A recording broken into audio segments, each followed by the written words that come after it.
because they were inventing new rules for modern warfare, creating supply systems capable of supporting military operations at speeds previously thought impossible.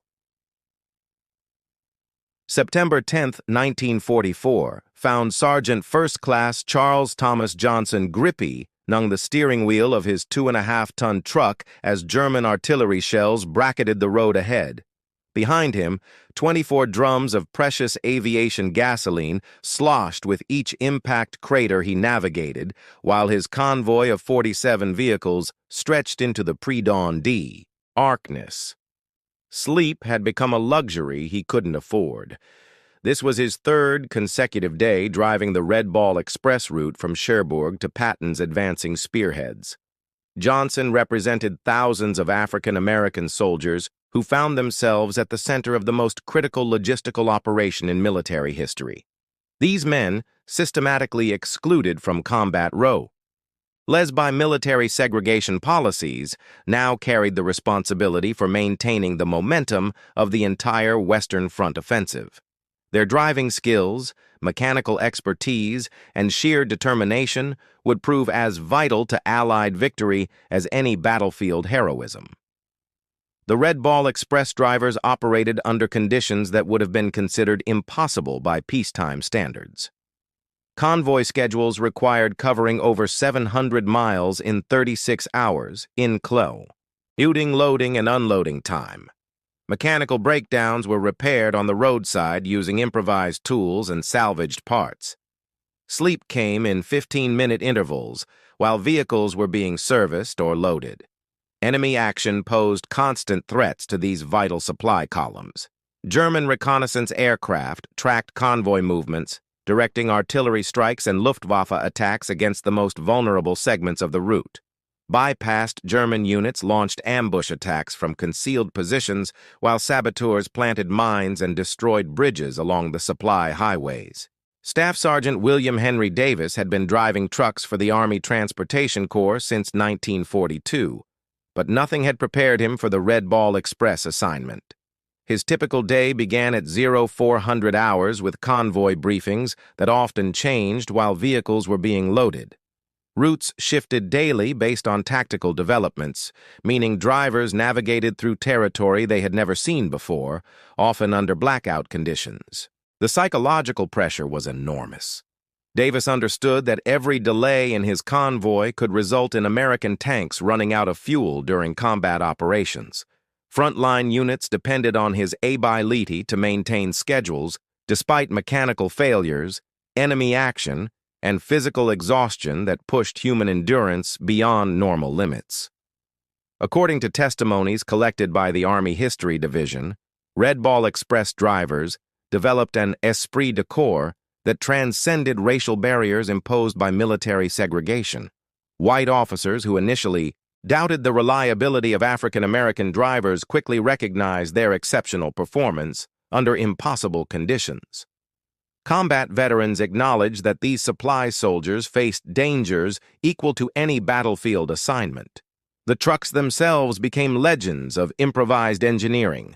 Mechanics performed miracles with limited spare parts, keeping vehicles operational through innovative repairs that violated manufacturer specifications, but achieved necessary reliability. Engines designed for civilian use were pushed to military extremes, while drivers learned to coax maximum performance from equipment never intended for such demanding service. Navigation presented unique challenges in territories that had changed hands multiple times during recent fighting. Road signs had been destroyed, bridges were often damaged, and maps couldn't reflect rapidly changing tactical situations. Drivers relied on compass headings, local knowledge from French civilians, and sometimes pure instinct to find their destinations. The human cost was enormous but rarely acknowledged in official reports. Driver fatigue caused numerous accidents, while the constant stress of operating in combat zones took psychological tolls that wouldn't be recognized or treated for decades. Yet these men continued their missions with dedication that amazed even veteran combat soldiers. Their efforts were literally keeping Patton's advance alive, delivering over 12,000 tons of supplies daily to combat units that would otherwise have been forced to halt their offensive operations. September 15, 1944, brought stunning intelligence reports to Wehrmacht headquarters that left German staff officers staring at their maps in bewildered style. As Field Marshal Model's Army Group B was reporting American armor advancing at rates that exceeded even their own blitzkrieg operations in Poland and France. Patton's Third Army had covered over 400 miles in less than 3 weeks while maintaining full combat effectiveness, a logistical impossibility according to every German military manual. General Blumentritt's earlier laughter had died in his throat as successive intelligence reports confirmed the unthinkable. American supply convoys were operating with mechanical precision despite covering distances that should have resulted in complete organizational breakdown. The Wehrmacht's most experienced logistics officers couldn't comprehend how the Americans were sustaining such voracious consumption rates across such extended supply lines. German reconnaissance flights reported endless streams of American trucks moving day and night along designated highways. These weren't the chaotic supply operations that German observers had initially dismissed as amateur improvisation. Instead, Luftwaffe pilots described convoy operations that displayed organizational efficiency exceeding anything in German military experience. Colonel General Heinz Guderian, summoned from the Eastern Front to assess the American logistical achievement, found himself confronting evidence that challenged his fundamental understanding of mechanized warfare. The Americans had solved supply problems that had stalled German advances in Russia using methods that violated every principle of traditional military logistics. These convoys operate with clockwork precision, reported Major Wilhelm Hoffman, a staff officer who had analyzed captured American supply documents. Their trucks carry standardized loads, follow predetermined schedules, and maintain communication networks that coordinate deliveries across hundreds of miles of territory. The German High Command's initial amusement had transformed into grudging respect and growing alarm. Intelligence analysts calculated that American supply operations were delivering over 12,000 tons of materials daily to frontline units, maintaining consumption rates that kept mechanized divisions operating at full combat effectiveness despite enormous distances from their supply bases. Wehrmacht logistics experts began studying American supply methods with the desperate intensity of students trying to comprehend a revolutionary discovery. The Red Ball Express represented something entirely new in military history, a supply system that could match the operational tempo of modern mechanized warfare without the traditional limitations imposed by distance and consumption rates. According to captured German intelligence documents housed in the Bundesarchiv, Wehrmacht analysts identified several key innovations that enabled American logistical success. Standardized truck configurations allowed for interchangeable parts and simplified maintenance. Centralized command structures coordinated convoy movements with tactical operations. Most importantly, the Americans had created dedicated supply highways that eliminated the confusion caused by mixed military and civilian traffic. General Alfred Jodl, chief of the Wehrmacht operations staff, acknowledged in his wartime diary that the American logistical achievement represented a revolution in military supply operations that renders our traditional doctrines obsolete. German staff colleges had taught that extended supply lines were inherently vulnerable and unsustainable. The Americans had proven this fundamental assumption wrong. The psychological impact on German morale was devastating. Soldiers who had survived the Eastern Front campaigns understood that their enemies possessed not just superior numbers and equipment, but supply capabilities that made sustained resistance increasingly hopeless. Every successful Red Ball Express delivery brought Allied victory closer while demonstrating German inability to match American industrial and organizational efficiency. Field commanders reported that their defensive strategies were becoming meaningless when American forces could sustain offensive operations indefinitely. Traditional tactics relied on forcing enemy advances to outrun their supply lines, creating opportunities for counterattacks against overextended positions. The Red Ball Express had eliminated this tactical vulnerability, allowing American forces to maintain combat effectiveness regardless of distance from their bases. The mockery that had characterized German attitudes toward American military capabilities was giving way to the sobering realization that they faced an enemy whose logistical innovations were as revolutionary as their industrial capacity. September 22, 1944, witnessed the Red Ball Express operating at peak efficiency with over 6,000 trucks moving in synchronized precision along French highways that had become arteries pumping life into the Allied war machine. Technical Sergeant Robert Lee Washington watched another convoy disappear into the morning mist, carrying the ammunition and fuel that would keep Patton's armor grinding toward the German border. The statistics were staggering even by American industrial standards. Each day, Red Ball Express convoys delivered over 400,000 gallons of gasoline, 8,000 tons of ammunition, and countless tons of spare parts, medical supplies, and food to combat units spread across a front extending from the English Channel to the Swiss border. The operation had evolved from desperate improvisation into a logistical masterpiece that redefined what was possible in modern warfare. Major General Ross's transportation networks had achieved something unprecedented in military history. Supply delivery times that had traditionally required weeks were now accomplished in days. Combat units could request specific supplies and receive them within hours, maintaining operational readiness that eliminated the traditional pauses necessary for resupply and reorganization. The human cost remained enormous. Red Ball Express drivers were working shifts that exceeded safe operational limits, pushing themselves and their equipment beyond normal endurance. Accident rates climbed as exhausted drivers navigated through blackout conditions on roads damaged by recent combat operations. Yet convoy schedules continued without interruption, maintained by men who understood that every delivery might shorten the war. Vehicle maintenance had become an art form of improvised engineering. Master Sergeant Ernest James Thompson, a mechanic with 20 years of automotive experience, found himself performing miracles with limited spare parts and field conditions that would have. August 25, 1944 dawned with the acrid smoke of burning German equipment drifting across the Norman countryside, yet in the underground bunkers of the Wehrmacht High Command, laughter echoed through reinforced concrete corridors.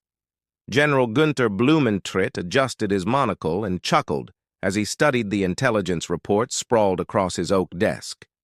The Americans, those industrial upstarts, believed they could sustain a mechanized army racing across France with nothing more than trucks and determination. "Mein Herr," his aide reported with barely concealed amusement, "the American Third Army under this General Patton consumes over 400,000 gallons of gasoline daily. Their supply lines stretch over 300 miles from the beaches of Normandy." Blumentritt's laughter boomed through the bunker. The very notion defied every principle of military logistics that had governed warfare since Napoleon's catastrophic march to Moscow. No army in history had emptied to sustain such voracious mechanical appetites across such distances. The Germans, masters of blitzkrieg warfare themselves, had learned through bitter experience on the Eastern Front that supply lines were the Achilles heel of any rapid advance.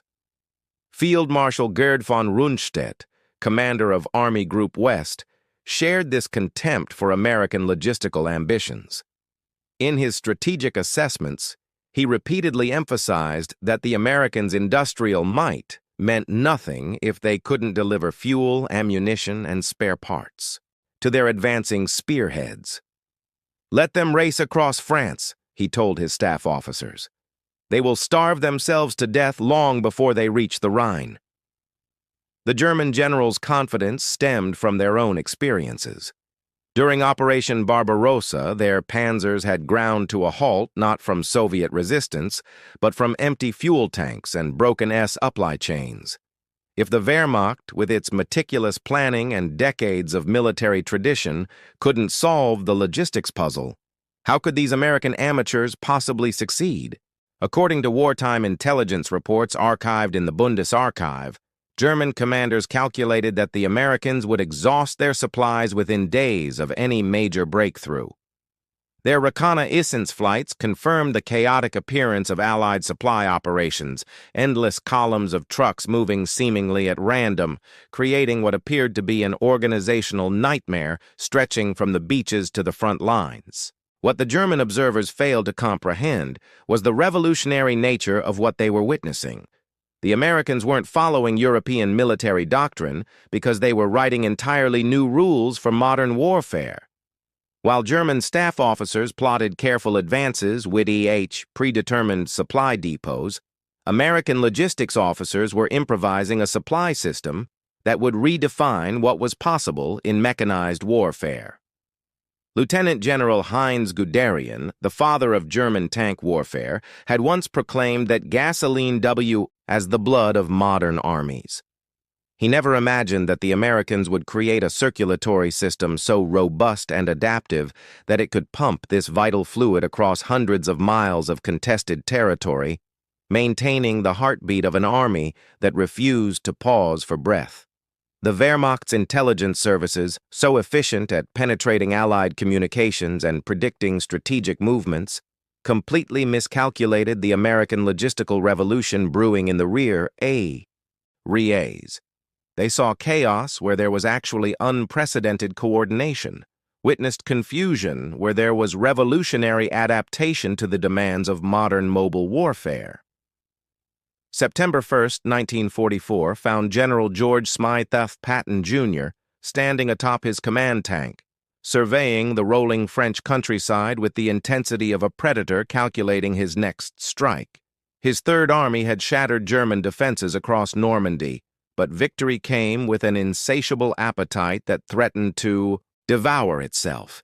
Each Sherman tank guzzled 170 gallons of gasoline for every 100 miles traveled, while his motorized infantry divisions consumed fuel at rates that would have bankrupted smaller nations. Patton's staff officers presented him with sobering mathematics each morning.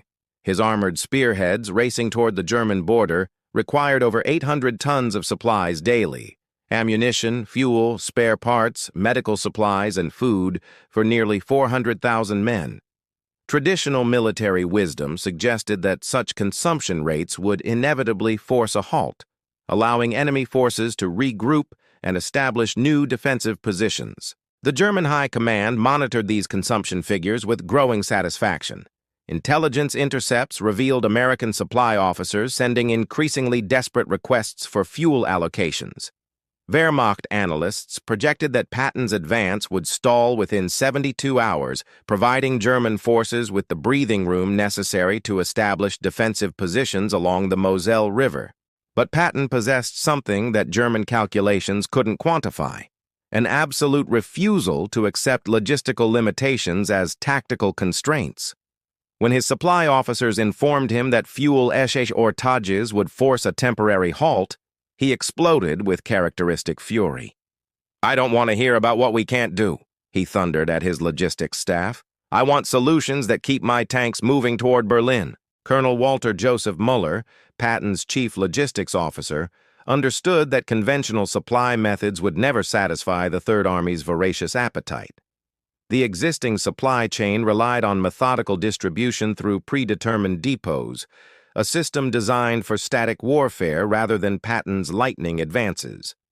Muller realized that feeding Patton's war machine would require abandoning traditional military logistics in favor of something entirely unprecedented. The solution emerging from American supply depots represented a fundamental reimagining of military logistics. Rather than establishing fixed supply points and methodically moving materials forward, the Americans were preparing to create a mobile supply line that could match the PACE of their advancing armor. This concept violated every established principle of military supply management, but it offered the only hope of sustaining Patton's relentless advance. Historical records from the National Archives reveal that Patton's consumption demands initially horrified Allied supply planners.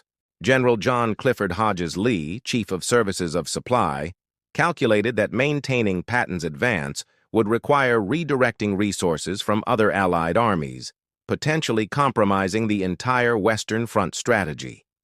Yet Patton's tactical successes were creating opportunities that strategic planners had never anticipated. German resistance was collapsing so rapidly that maintaining momentum might achieve in weeks what cautious advances would require months to accomplish. The question became whether American industrial might could devise a supply system capable of exploiting these unprecedented tactical opportunities. The answer was taking shape in the rear areas, where thousands of African American soldiers were preparing to attempt something that had never been tried in military history. They were going to keep an entire mechanized army fed and fueled across hundreds of miles of territory, using nothing more than determination, improvisation, and an endless stream of trucks that would soon earn a legendary name. September 4th, 1944, marked the moment when desperation birthed innovation in a dusty supply depot outside Cherbourg. Major General Frank Ross, commanding general of the Transportation Corps, stared at the mounting crisis reports streaming across his field desk.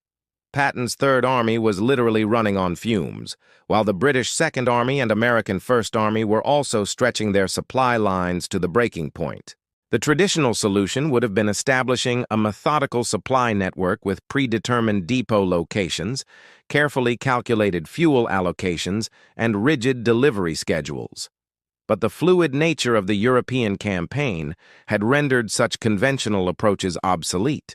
German resistance was collapsing faster than anyone had predicted, creating opportunities that demanded immediate exploitation rather than careful planning.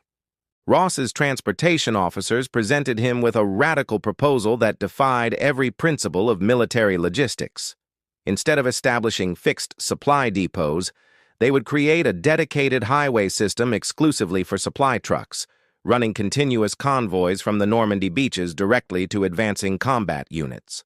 The concept was so unprecedented that it lacked even a proper military designation. The plan required commandeering every available truck in the European theater of operations, over 5,000 vehicles that would run continuously between supply depots and frontline units. These convoys would operate around the clock, with drivers working shifts that pushed human endurance to its limits. Rest stops would be eliminated except for fuel and mechanical maintenance, creating a logistics pipeline that never stopped flowing. Lieutenant Colonel Charles Gould Stevenson, Chief of the Motor Transport Service, understood that this operation would require personnel willing to work under conditions that regular military regulations would never permit. The assignment fell primarily to African American soldiers from transportation units, men who had been systematically excluded from combat roles but possessed the mechanical skills and dedication necessary for this unprecedented logistical challenge. According to records from the U.S. Army Transportation Museum, the operation received its legendary name almost by accident. Highway markers designating the exclusive truck routes were painted with red balls to distinguish them from regular traffic arteries. Within days, soldiers were referring to the entire operation as the Red Ball Express, a name that would become synonymous with logistical heroism. The first Red Ball convoys departed Cherbourg on September 5th, carrying desperately needed fuel and ammunition to Patton's stalled armored divisions. These initial runs covered over 700 miles round trip through territory that had been German-occupied just weeks earlier. Drivers navigated by compass and dead reckoning, often arriving at destinations that had moved since their departure. The operation violated every established principle of military transportation. Trucks ran without proper maintenance schedules, drivers worked shifts that exceeded safety regulations, and convoy security consisted of whatever armed guards could be spared from other duties. Under normal circumstances, such improvisation would have resulted in catastrophic equipment failures and unacceptable casualty rates. But these weren't normal circumstances. The collapse of German resistance had created a strategic window that might never reopen. Every gallon of gasoline delivered to Patton's tanks brought the war closer to its conclusion, potentially saving thousands of Allied lives through shortened combat operations.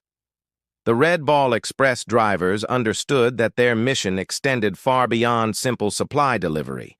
They were racing against time itself. What German intelligence observers couldn't comprehend was the improvisational genius underlying this apparent chaos. The Americans weren't following established logistics doctrine, challenged fully equipped civilian garages. Engines were rebuilt using components salvaged from damaged trucks, while transmissions were patched with materials never intended for such demanding service. The Red Ball Express highways themselves represented logistical innovations that would influence post-war transportation development. Traffic control systems coordinated convoy movements with precision that minimized delays and prevented the chaotic congestion that had initially plagued supply operations. Designated rest areas provided fuel and maintenance services while maintaining operational security against German reconnaissance. According to records from the Transportation Corps Historical Division, the Red Ball Express consumed over 300,000 gallons of gasoline daily just for its own operations, fuel that powered the trucks carrying fuel to combat units. This logistical recursion would have been unsustainable, except for American industrial capacity that seemed limitless by European standards. Communication networks linking supply depots with frontline units had evolved into sophisticated coordination systems that tracked individual convoy locations and cargo contents in real time. Radio operators maintained contact with mobile units, adjusting routes and schedules based on tactical developments that could change hourly during fluid combat operations. The psychological impact on American morale was as significant as the material benefits. Combat soldiers knew that their supply lines were reliable, regardless of distance from home bases. Tank crews could engage enemy forces with confidence that ammunition and fuel would arrive when needed. Infantry units could request specific equipment and receive it within reasonable time frames. German intelligence services desperately tried to understand the organizational principles that enabled such logistical efficiency. Captured American supply documents revealed coordination methods that exceeded Wehrmacht administrative capabilities despite decades of military bureaucratic development. The Americans had somehow created supply systems that combined industrial efficiency with military flexibility. Enemy attempts to disrupt Red Ball Express operations through sabotage and direct attack had minimal impact on overall supply delivery rates. Alternate routes, redundant convoy scheduling, and rapid repair capabilities ensured that German interference caused only temporary delays rather than operational disruption. The success was becoming legendary throughout the Allied forces, inspiring confidence that victory was inevitable when supported by such unprecedented logistical capabilities. The Iron River of supplies flowing toward the front lines had become as important to morale as any battlefield victory. September 29, 1944, should have marked the collapse of American supply operations according to every German calculation, yet Patton's Third Army continued advancing with the relentless momentum of an unstoppable industrial machine. Wehrmacht intelligence officers stared at their projections in stunned disbelief. Every logistical model predicted that the Red Ball Express should have collapsed under its own operational demands weeks ago. The mathematics were undeniable and terrifying from the German perspective. American forces were consuming supplies at rates that exceeded the industrial output of entire European nations. Daily fuel consumption alone equaled the total petroleum production of several Axis countries, while ammunition expenditures dwarfed the manufacturing capacity of German factories operating at wartime peak efficiency. General Blumentritz staff had calculated that American supply lines were operating at 200% of theoretical maximum capacity based on traditional military logistics. The Red Ball Express was achieving delivery rates that should have been impossible with the number of available trucks and personnel. Yet reconnaissance reports confirmed that American combat effectiveness remained undiminished despite the enormous distances from their supply bases. Colonel Hans Krebs, a logistics specialist attached to Army Group B, filed reports that read like descriptions of industrial miracles rather than military operations. The Americans have somehow eliminated the traditional relationship between distance and supply capability, he wrote to Wehrmacht headquarters. Their mobile units maintain full combat readiness regardless of their distance from fixed supply depots. The German High Command faced a strategic nightmare that violated their fundamental understanding of modern warfare. Traditional defensive tactics relied on forcing enemy advances to outrun their supply capabilities, creating opportunities for counterattacks against overextended positions. The Red Ball Express had eliminated this tactical vulnerability, rendering classical military doctrine obsolete. Staff Sergeant Johnson's convoy had completed its 15th consecutive round trip between Cherbourg and the front lines, covering over 10,000 miles without a single mission failure.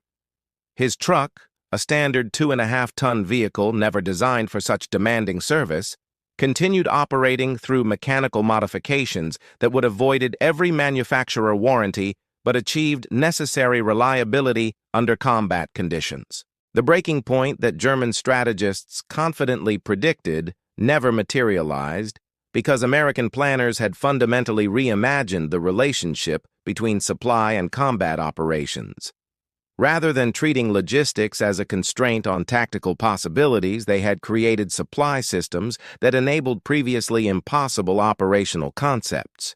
According to classified Wehrmacht assessments discovered in post-war archives, German staff officers identified the Red Ball Express as the most significant military innovation of the current war. Their analysis concluded that American logistical capabilities represented a greater strategic advantage than superior numbers or industrial capacity. Field Marshal Model's desperate attempts to sever American supply lines through concentrated attacks against convoy routes had failed to achieve meaningful disruption. Red Ball Express operations included contingency planning that rerouted convoys around damaged areas within hours, maintaining delivery schedules despite enemy interference. The human element remained the most remarkable aspect of this logistical achievement. Drivers who had been operating under impossible conditions for weeks continued their missions with dedication that amazed even veteran combat soldiers. Physical exhaustion and psychological stress that should have rendered them unfit for duty were overcome through esprit de corps and understanding of their mission's vital importance. German prisoners of war reported that American supply capabilities had become legendary among Wehrmacht soldiers, contributing to declining morale and increased surrender rates. Combat troops understood that they faced an enemy whose supply lines were more reliable than their own, despite operating across vastly greater distances. The Red Ball Express had achieved something unprecedented in military history. It had eliminated logistical constraints as limiting factors in modern mechanized warfare. German calculations had proven meaningless because they were based on assumptions that American innovation had rendered obsolete. October 15, 1944, marked the triumphant conclusion of the Red Ball Express operations as Allied forces reached objectives that German planners had considered logistically impossible just months earlier. The great supply highway that had sustained Patton's advance finally stood silent, its mission accomplished through the dedication of men who had redefined the possibilities of modern warfare. The final statistics told a story of logistical achievement that would influence military planning for generations. Over 89 days of continuous operations, Red Ball Express convoys had delivered over 412,000 tons of supplies across more than 4 million vehicle miles.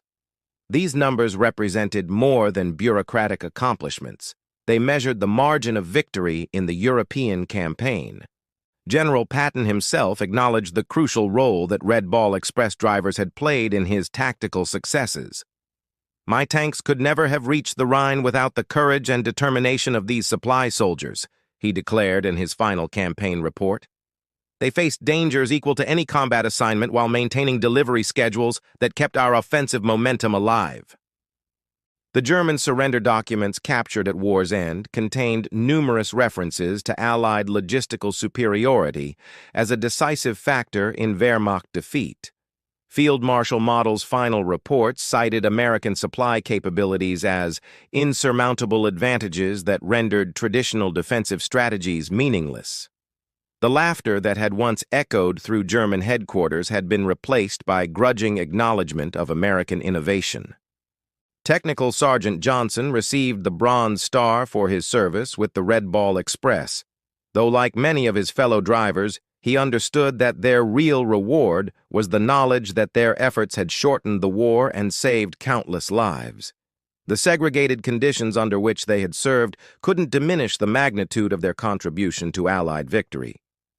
The organizational principles developed during Red Ball Express operations would revolutionize post-war logistics and transportation systems. Military supply methods that had seemed impossibly innovative in 1944 became standard procedures for modern mechanized forces. The highway systems and convoy coordination techniques pioneered by desperate necessity evolved into fundamental components of contemporary military doctrine. According to the official Army Transportation Corps history, the Red Ball Express demonstrated that traditional limitations on military logistics were largely artificial constraints that could be overcome through innovative thinking and dedicated personnel. The operation proved that supply systems could be adapted to support operational concepts rather than forcing tactics to conform to logistical limitations. The human cost had been enormous, but willingly paid by men who understood their mission's historical significance. Driver casualties from accidents, enemy action, and sheer exhaustion would never be fully documented, but their sacrifice enabled tactical victories that might otherwise have required months of additional fighting. German military academies would spend decades studying Red Ball Express operations, trying to understand how the Americans had achieved such unprecedented logistical efficiency. Wehrmacht staff officers who had dismissed American supply capabilities as amateur improvisation eventually acknowledged that they had witnessed military innovation comparable to the development of armored warfare itself. The mockery that German generals had initially directed toward American logistics had proven to be their own strategic blindness. They had failed to recognize that their enemies possessed not just superior industrial capacity, but the organizational genius necessary to translate that capacity into tactical advantages. As the last Red Ball Express convoy completed its final mission, the drivers who had sustained this magnificent operation returned to civilian life, carrying memories of achievements that had changed military history. They had proven that determination, innovation, and sheer will could overcome obstacles that traditional military wisdom considered insurmountable. The Red Ball Express had fueled more than Patton's advance toward Germany. It had powered the Allied victory through steel highways and iron determination that transformed the impossible into the inevitable.